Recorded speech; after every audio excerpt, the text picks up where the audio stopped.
When I opened my eyes, the world had disappeared, or at least the world I knew. The air burned my lungs like fire, and the sky above me blazed in a deep, unnatural red. I don't know how long I lay there gasping, before instinct drove me to grab the gas mask I'd found days ago. It fit tightly against my face, the rubber cold and unyielding, and with every breath I heard the hiss of filtered air. That sound became my salvation. It's been 3 days since the sky turned red. 3 days of silence, broken only by the wind howling through the ruins of what was once my town. I thought I was the last survivor, until last night. Around midnight, a scream ripped through the darkness, raw and human. It wasn't far. My heart pounded so hard I thought the mask would crack. I'm not alone, but the question that keeps me awake is this. Is what's out there a friend, or something much worse? My name is Eli. Before all this, I was a mechanic. Good with my hands, but not so good with fear. Now, fear is my constant companion. I've been moving from one crumbling shelter to another, scavenging what I can. Canned food, a rusty knife, this old radio that crackles with static. Last night, after that scream, the radio came to life. There were no clear words, just whispers, like someone breathing into the microphone from miles away. I couldn't decipher it, but it felt alive. This morning, I found footprints in the ash outside my hideout. They weren't mine. They led toward the old schoolhouse on the edge of town, a place I've avoided since the sky changed. I don't know why I followed them. Maybe hope, maybe desperation. All I know is that my boots crunched against the ground, and with every step, the weight of that scream pressed harder on my chest. The schoolhouse loomed before me, its windows shattered, its walls sagging like a dying animal. The footprints stopped at the basement door, ajar, letting out a flickering light. I stood there, my mask fogging with every shaky breath, debating whether to turn back. But the whispers from the radio echoed in my mind, and curiosity, or maybe stupidity, won out. I pushed the door open.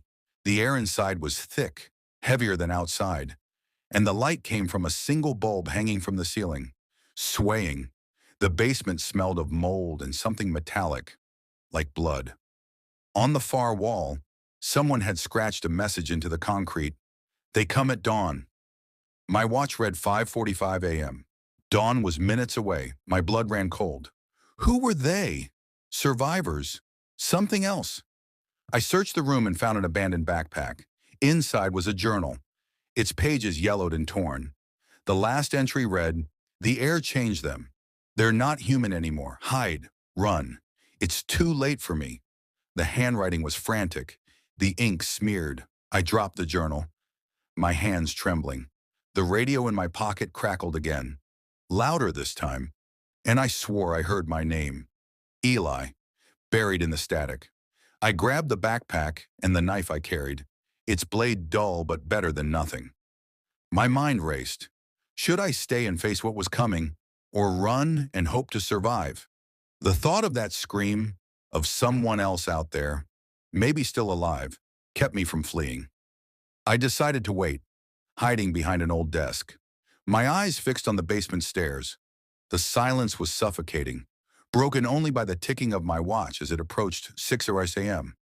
Then I heard it, a low rhythmic thud, like footsteps, but uneven, dragging. The sound grew louder, closer. I gripped the knife. The stairs creaked, and a shadow stretched across the floor. I held my breath, praying the mask would muffle the sound. The shadow paused, then retreated. I exhaled, but the relief was short-lived. A guttural growl echoed from above, followed by more steps, several now. They were searching. I couldn't stay hidden forever. The growls turned to roars, and the basement door flew open. I bolted from behind the desk, running toward the back exit I'd spotted earlier. The air outside hit me like a wall, but I didn't stop. My legs burned as I ran toward the forest, the red dawn breaking on the horizon. Behind me, I heard them, whatever they were, crashing through the underbrush. I risked a glance back and saw them, tall, twisted figures, their bodies hunched and deformed, like humans melted and reshaped. Their eyes glowed faintly through the haze, and their mouths opened in silent screams. I tripped, falling hard, my mask scraping against a rock. The filter cracked, and I felt a sharp sting as unfiltered air seeped in. Panic surged. I had minutes, maybe less, before the poison took hold. I staggered to my feet and kept running, branches tearing at my clothes. The radio in my pocket buzzed again, and that voice, clearer now, whispered, "Eli, run! They're close." I didn't know who it was or how they knew my name, but it gave me a burst of adrenaline. I found a hollow tree and crawled inside, clutching the knife, my breath ragged. The creatures passed, their growls fading into the distance. I waited, my heart pounding, until the forest fell silent again. But I knew they'd return. The journal's words haunted me. The air changed them. Was I next? The crack in my mask widened with every breath, and a numbness crept into my limbs. Suddenly, the radio let out a sharp click, and the voice returned, stronger. "Eli, don't move. They're right behind you." My blood froze. I turned my head slowly, and there, through the mist, I saw a motionless silhouette, watching me. Its eyes glowed with an inhuman light.